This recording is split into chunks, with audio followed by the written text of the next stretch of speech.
예, 안녕하세요. 오랜만에 뵙겠습니다. 저는 덴탈빈 강사 이대입니다. 오늘 처음 시작할 내용은 GBR의 원칙에 대해 있습니다.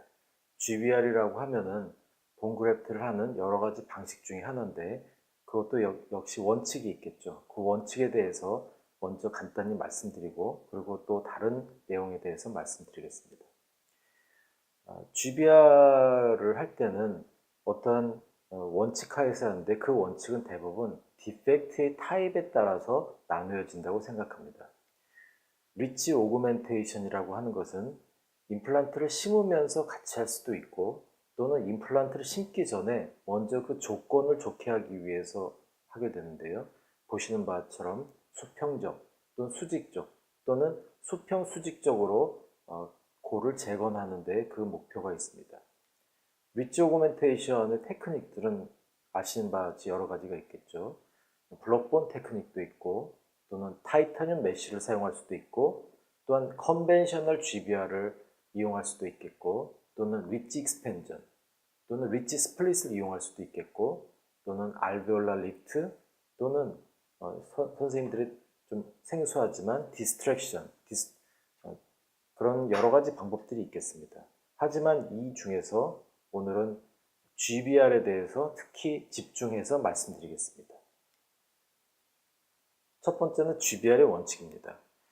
GBR이라고 하는 것은 대부분 GTR에서 나온 것이라고 다들 알고 계시죠. GTR이라고 하는 것은 치주에서 티슈를 리제너레이션 하기 위해서 멤브레인을 썼던 테크닉인데요. 여기서부터 GBR이 나온 것이라고 다들 알고 있습니다. 그 GBR을 하기 전에, 즉 본 그래프트를 하기 전에 미리 알아야 될 것이 있는데 그것이 바로 여러 가지 것들이 있습니다. 교과서에서 많이 봤던 여러 가지 조건들이죠. 처음에는 저도 사실 이런 것들이 너무 아주 구태의연하다라고 생각하고 있었는데 여러 가지 케이스를 접하면서 과연 이것이 의미가 있구나라는 생각을 합니다. 염증의 존재, 그리고 레지듀얼 본의 어마운트, 그리고 인접치의 페리오돈탈 컨디션, 이것도 굉장히 중요하죠. 그리고 바이올로직 위드스, 그리고 인터아치 릴레이션십, 그다음에 디펙트의 모양, 그다음에 얼마만큼 많이 치아를 상실했는가, 그리고 여러 가지 제너럴 컨디션, 사이너스의 모양, 그다음 스켈레탈 쉐입의 모양, 그다음에 여러 가지 헤빗 등인데 그 중에서도 역시 6번 디펙트의 모양이 많은 것을 결정한다고 생각합니다. 이런 것들을 다 검사를 해서 평가를 한 후에 뼈를 고리식을 할 때는 임플란트를 심으면서 같이 할 것인지 또는 임플란트를 심기 전에 미리 할 것인지 그런 타이밍에 대해서 결정을 하고 그것이 결정이 되었으면 본그래프트를 하는 메소드, 즉 블록본을 할 것인지 가루뼈를 이용할 것인지 또는 온레이 그래프트를 할 것인지 인레이 그래프트를 할 것인지 또는 브니어 타입을 할 것인지 새들 타입을 할 것인지 등을 결정하게 됩니다. 1980년대에 유명한 신의 손이라고 불렸던 닥터 시버트 선생님이 이때는 임플란트에 대해서 얘기한 것이 아니라 소프트 티슈로 이것을 골을 재건하기 위해서 했던 평가 분류법인데요. 이것이 역시 임플란트를 할 때 치조골의 상태를 분류하는 데 도움이 됩니다.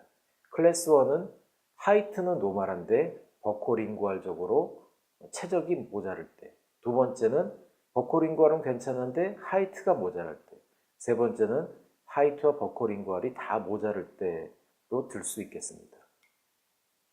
이것은 하이트는 괜찮은데 버코링구알로 모자른 아주 전형적인 디선스 디펙트의 그런 양상입니다.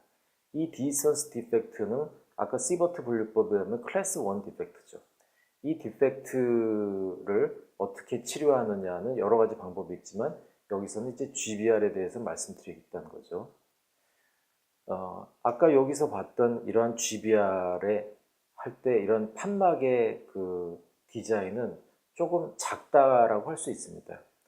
약간 익숙해지면은 이런 좁은 판막으로도 여러 가지 테크닉을 구사할 수 있지만 처음에 하시는 비기너라면 이렇게 판막을 넓게 여는 것이 조금 더 유리할 거라고 생각합니다.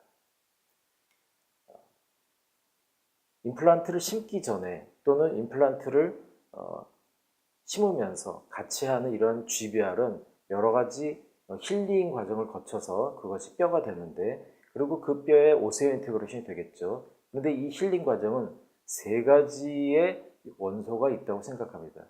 첫 번째가 스캐폴드고, 두 번째가 시그널이고, 세 번째가 셀이죠. 스캐폴드라고 하는 것은 말 그대로 비계 또는 매트릭스 또는 고리식재라고 말씀드릴 수 있겠고, 두 번째 시그널은 바로 성장인자를 말하는 거죠. 세 번째는 이런 것들이 있어도 그 주체가 되는, 즉 뼈를 만들어내는 셀이 있어야 되는데, 이 세 가지 원소가 있어야지만이 힐링이 된다라고 많은 분들이 얘기하고 있습니다. 먼저 이제 드릴링을 하게 되면은, 또는 드릴링을 하지 않고서라도 판막을 열거나 또는 뼈에다가 상처를 내게 되면 최상위의 그러한 본 힐링을 컨트롤하는 세포가 바로 오스테오사이트라고 합니다. 이 오스테오사이트가 플루이드 필드 카넬큘리라는 그러한 그 원칙에 의해서, 즉 스펀지에 물이 차면은 그것을 압축했을 때 거기에 컴프레션이 가하면서 그것이 나중에 이제 플루이드가 바깥쪽으로 향하게 되는데, 이럴 때 그 압축력이 이제 없어지면은 다시 플루이드는 모이게 되는 이러한 원리에 의해서 오스테오사이트가, 즉 메카노 리셉터 역할을 하는 것이죠. 이 오스테오사이트가 작동을 하면은 무언가 신호 전달 체계가 생기게 됩니다. 골막 근처에 있는 오스테오사이트는 SOST 쥔을 가지고 있는데, 이것은 원래 스클레로스틴이라는 그런 단백질을 발현하게 됩니다. 이 스클레로스틴은 본 라이닝 셀 상방에 위치한 스템셀에 지속적인 영향을 주어가지고 스템셀의 분할을 막고, 또한 오스테오사이트는 호메오스타시스 상태에서 여러 가지 TGF-베타라든지 나이트로 옥사이드 등을 분비해서 오스테오클라스트의 활성도 막습니다. 즉 평형 상태를 유지하고 있는 것이죠. 하지만 드릴링이라든지 플랩을 벗긴다든지 이러한 여러 가지 변화가 오면은 오스테오사이트가 메카노 리셉터의 역할을 하면서 스클레로스틴의 분비가 억제되고, 그러면은 그 다음에 점진적으로 스템셀의 분화가 촉진되게 된다고 합니다. 이러한 셀의 오스테오사이트의 역할에 의해서 스템셀의 분화가 촉진되게 되는데, 이 스템셀은 어디 있느냐? 사실은 이 페리오스팀에 있을 수도 있고요, 디펙트의 본 서피스 상방에 있을 수도 있고, 또는 본 하방에, 즉 본메로 안에 있을 수도 있습니다. 하지만 많은 저널들이 대부분의 그런 영 스템셀들은 이 본 매트릭스 하방에 있어서 드릴링에 의해서 그것이 페리사이트 형태, 즉 블러드 스트림을 타고 페리사이트 형태로 스템셀이 온다라고 말을 하고 있습니다. 이 푸순베라는 분의 저널에 보면은 이 페리사이트가 바로 타입 H의 엔도세리얼 셀의 형태를 띠고 스템셀이 그 서지컬 사이트로 온다라고 되어 있습니다. 즉 안지오제네시스가 특히 중요하다는 것이죠. 즉 이 말은 뭐냐면, 노인에게서는, 즉 올드맨에서는 본 리제너레이션이 어려운 또 하나의 이유를 설명해 준다고 합니다. 페리사이트의 서브 포퓰레이션인 H 엔도세리얼 셀이 캐필러리에서 떨어져 나와가지고 본 포밍 오스테오블라스트로 디퍼런시에이션을 하게 되겠습니다. 사실은 이러한 본을 만드는 여러 가지 레귤레이트 셀들은 대부분 30여 종이 있지만, 그 중에서 우리가 이제 주목하는 것은 대부분 스템셀이라는 것이죠. 두 번째는 이제 스캐폴드에 대해서인데요. 스캐폴드는 말 그대로 고리식재를 말합니다. 이 고리식재는 그 사이트로 이렇게 페리사이트 형태로 나온 스템셀을 받아들여서 그쪽에서 키워서 그것을 디퍼런시에이션을 하게 되는 역할을 하게 되는 것인데요. 즉 셀 어드이전의 역할을 하는 것이죠. 그리고 스페이스 메인테이닝도 하고 그 자체가, 그리고 또 하나는 아주 두껍게 하면은 티슈 리제네레이션을 하는데 일종의 베리어 역할도 하게 된다고 합니다. 하지만 과연 이러한 고리식재가 진정한 의미의 바이올로지컬 스캐폴드인가라고 하는 것에는 의문이 따른다고 합니다. 이거는 유명한 로버트 막스와 그 제자인 인도인 3세 가그라는 분의 책에서 발췌했습니다. 사이너스를 갖다가 예를 들었는데요. 이 사이너스를 예를 들어보면은 여기가 바로 사이너스 멤브레인이 올라간 것이고 이쪽은 라테럴 윈도우를 만든 것이죠. 그리고 라테럴 윈도우를 만들어서 큐렛으로 사이너스 멤브레인을 올리고 여기에 이제 그래프트 머티리얼을 많이 넣었습니다.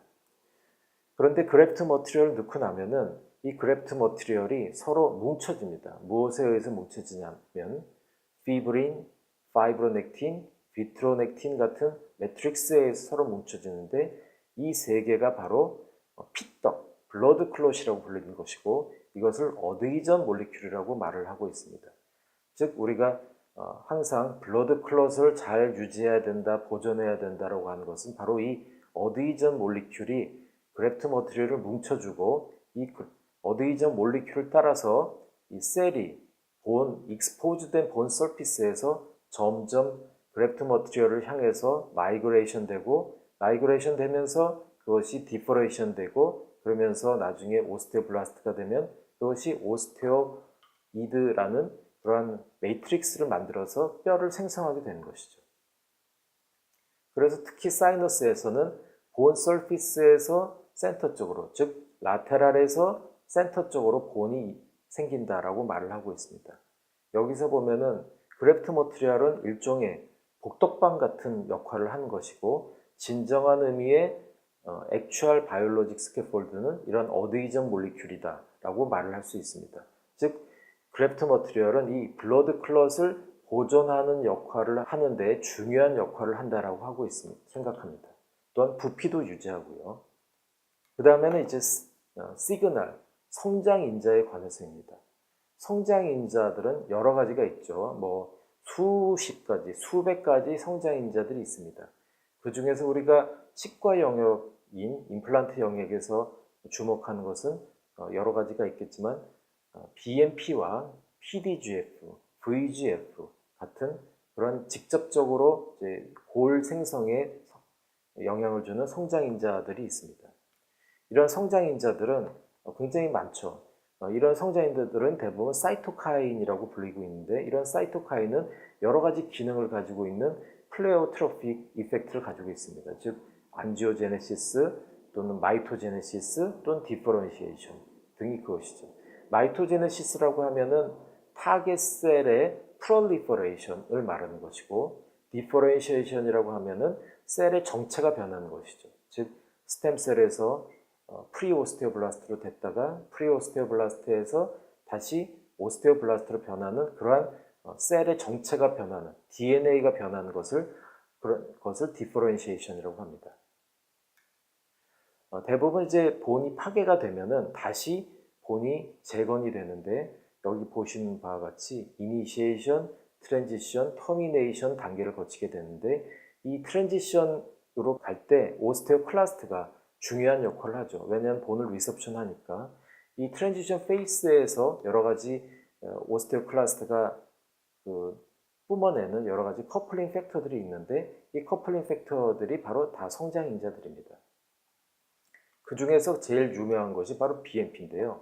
이 BMP는 TGF-베타 슈퍼패밀리의 하나의 일원으로서 약 30여 개의 종이 있고 이러한 페어런트 TGF-베타와 비슷하게 BMP 자체는 이런 여러 가지 셀룰러 프로세스를 조절함으로써 뼈를 만든 셀의 디퍼레이션과 그로스 또한 프롤리퍼레이션도 조절한다고 되어 있습니다.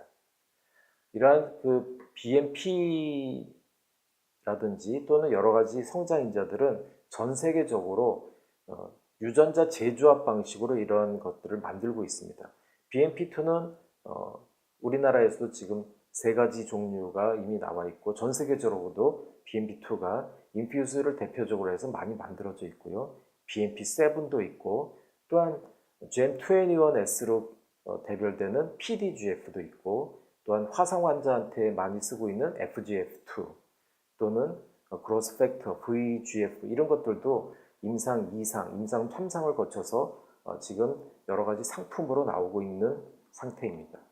그 중에서 제일 유명한 것이 바로 BMP인데요. 보시면은 스템셀의 오스테오사이트가 작동을 하게 되면 이 BMP2가 스템셀을 변화시켜서 오스테오프로제니터 셀, 즉 프리오스테오블라스트로 변화시켰다가 이것이 바로 BMP2의 또한 작용에 의해서 오스테오블라스트로 변화하고 종래에는 이것이 오스테오이드에 갇히게 되면 오스테오사이트가 되는 것이죠. 하지만 PDGF는 여기 표에서 보시다시피 오스테오프로제니터 셀을 그 수만, 넘버만 아주 증가시키는, 즉 프롤리퍼레이션만 많이 하게 되는 역할만 하게 됩니다. 그래서 PRP, PRF 여기에 많이 있는 것이 바로 PDGF죠. 플레이틀렛 디라이브드 그로스 팩터인데 이 혈소판 유래 성장인자들은 대부분 BMP2와는 다르게 오스테오프로제니터 셀의 개체 수만 증가시키는 데 보통 사용되고 있기 때문에 BMP2에 비해서는 포텐시가 조금 작다라고 말할 수 있습니다. 또한 PDGF와 비슷하게 이러한 BMP2는 VEGF, 즉 바스큘라 엔도셀리얼 그로스 팩터에 직접적으로 작용해서 그 블러드 베슬의 포메이션을 갖다가 굉장히 증가시키고, 그래서 이러한 업레귤레이션을 하기 때문에 BMP2를 사용해서 수술을 하게 되면 굉장히 소프트 티슈 힐링이 빨리 되는 듯한 그러한 현상을 볼 수 있습니다. 이러한 여러 가지 현상을 통해서 임플란트를 심고 고리식 부위에 고리식제를 스캐폴드로 넣고, 또한 셀은 이 하방에서부터 나오고, 또한 성장인자는 인체 내에서부터 자체적으로 발현이 되면, 그리고 소프트 티슈가 들어오는 것을, 페네트레이션을 침투하는 것을 막는 베리어 멤브레인을 하면, 그리고 시간이라는 팩터가 흐르면 뉴본이 형성된다고 생각하고 있습니다. GBR의 인디케이션은 임플란트를 심어서 나중에 그것이 로딩을 받아서 그것이 펑션과 그리고 심미를 담당하게 되는 모든 기능을 할 수 있을 때 이러한 그렇게 하기 위해서 본을 오그멘테이션 하는 데에 사용되고 있고요. 그것이 임플란트를 심으면서 동시에 하는 것이든 또는 스테이지드 어프로치를 하는 것이든 간에 GBR은 모든 케이스에 다 적용될 수 있다고 합니다. 하지만 베리어 멤브레인을 써야 GBR이라고 하고, 베리어 멤브레인을 쓰지 않으면 GBR이라고 할 수 없는 것이죠. 이 GBR은 1980년대부터 많이들 사용되었는데, 특히 달린이라든지 그런 사람들이 그 GTR의 컨셉을 승계했고, 그리고 1990년대에는 닥터 니망이나 또는 니클라우스 랑, 그리고 다니엘 부저 등이 GBR 컨셉을 임플란톨로지에 처음으로 들여왔다라고 말을 하고 있습니다. GBR 프로시저를 아주 성공적으로 완수하기 위해서는 여러 가지 팩터가 필요한데, 크리스토퍼 허만이나 또는 다니엘 부저 등은 5가지 팩터에 대해서 말했습니다. 적절한 멤브레인을 사용해야 되고, 그리고 당연히 소프트 티슈 클로저가 잘 이루어져야 되고, 또는 필요한 경우에는 스페이스를 창출하고 그것이 유지가 돼야 되고, 그리고 멤브레인은 그 기저에 있는 본과 아주 인티미트한 컨택을 이루어야 된다. 그리고 움직이지 않아야 된다고 말을 했고, 그리고 충분한 시간이 필요하다고 말했습니다. 저는 근데 개인적으로 GBR이 성공이 한다면은 다음과 같이 그래프트 머티리얼의 입장과 멤브레인의 입장이 서로 틀리다고 생각하고 있습니다. 그래프트 머티리얼의 입장에서 보면 적절한, 즉 오스테오 컨덕티버티가 좋은 그러한 적절한 그래프트 머티리얼을 선택해야 되고, 두 번째는 그래프트 머티리얼이 움직이지 않아야 된다고 생각하고 있습니다. 본을 두 가지의 구성 성분으로 나눠보면 하나는 무기질이고 하나는 유기질이겠죠. 무기질은 대부분 70%고요. 유기질은 30%인데 유기질 중에서 대부분은 본 매트릭스 98%라고 합니다. 그 중에 대부분은 콜라겐이고요. 그리고 나머지는 그로스 팩터인 것이죠. 그것을 서로 매치를 시켜보면요. 무기질, 즉 하이드록시 아파타이트는 칼슘과 포스페이트로 구성되어 있어서 오스테오 컨덕션의 역할을 하고, 세포, 거기 안에 있는 세포는 오스테오게닉하다고 하는 것이죠. 직접 뼈를 만드니까. 그리고 콜라겐은 일종의 캐리어 역할을 하는 것이고요. 어드이전 몰리큘이니까. 또한 성장인자 BMP를 가지고 있으면 그것이 오스테오 인덕션의 역할을 한다라고 되어 있습니다. 그래프트 머티리얼이 움직이지 않으려면 항상 고리식을 하기 전에 미리 고리식제를 앰퓨레에서 까서 살라인의 제수화 과정을 거치는 것이 중요합니다. 저는 개인적으로 약 5분에서 10분 정도 제수화를 시켜서 떡처럼 만들어서 그 다음에 사용하는 것을 좋아합니다.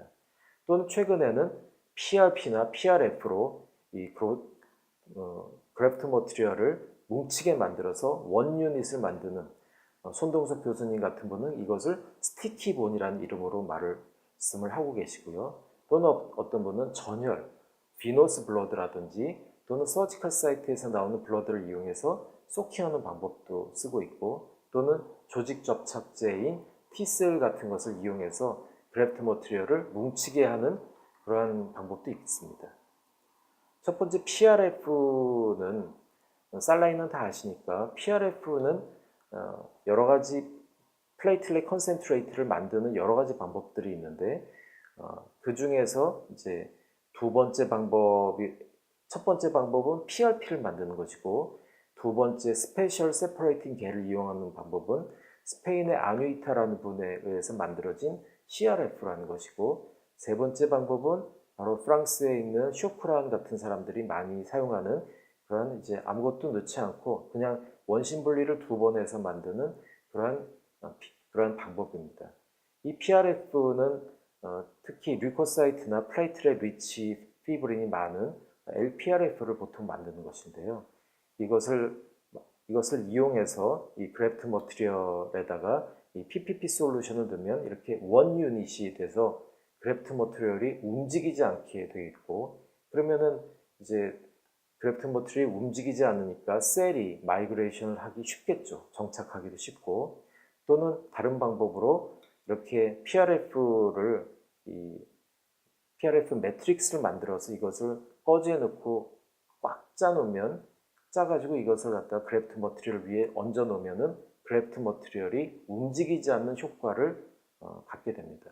물론 이것도 여러 가지 성장 인자들이 있겠지만 이 성장 인자들은 대부분 일주일 내로 빠져나가기 때문에 아주 큰 영향을 주지 않는다고 생각하고요. BMP보다는 PDGF의 혈소판 유래인자의 성장 인자가 많다라고 생각하고 있습니다. 아까 말씀드렸던 조직 접착제 T셀의 방식입니다. 이 T셀은 조직 접착제인데요. 이것을 갖다가 그래프트 머티리얼에 뿌려주면은 그래프트 머티리얼이 움직이지 않는 역할을 하게 되는 것이죠. 잠깐만 이 T셀을 쓰는 것을 잠깐 보여드리겠습니다. 제가 이제 상악의 풀마우스를 하는 그런 동영상입니다. 상악의 풀마우스를 양쪽에 사이너스 리프트와 사이너스 그래프트를 하고 나서, 그리고 이제 임플란트를 8개 정도 심고요. 그리고 전방부의 뼈를 만들기 위해서 바이오스 콜라겐과 또 여러 가지 인토스라고 하는 이종고를 이용해서 상악 전치부에 고리식을 하는 모습입니다. 하지만 이 고리식제가 움직이지 않아야 되는 것이죠. 저기 보면 언더컷이 있죠. 저런 언더컷 있는 데다가 고리식제를 넣고 있습니다. 그런데 이 고리식제가 움직이지 않고 그것이 나중에 어느 정도의 하드 티슈가 되려면은 이 슈처를 하고, 또한 이것이 바로 이제 T셀인데요. 조직 접착제입니다. 조직 접착제를 갖다가 이렇게 뿌리고 나면은 이런 것들이 움직이지 않게 되겠죠. 그리고 이 위에다가 멤브레인을 놓게 됩니다. 멤브레인을 놓고 그 다음에 이제 어느 정도 약간 부기도 가라앉히고 그러면은 환자분이 덴처를 쓰게 되는 것이죠. 덴처를 쓸 때 이런 그래프트 머티리얼이 뭉개지지 않도록 덴처 내면도 잘 릴라이닝을 소프트 레진이나 비스코겔 같은 것으로 릴라이닝을 해야 되겠지만 이러한 1차적으로 이런 그래프트 머티리얼이 스캐터링 되지 않도록 먼저 조직 접착제나 다른 여러 가지 것에 의해서 움직이지 않도록 하고 그리고 그 위에 멤브레인 커버링을 하고 있습니다.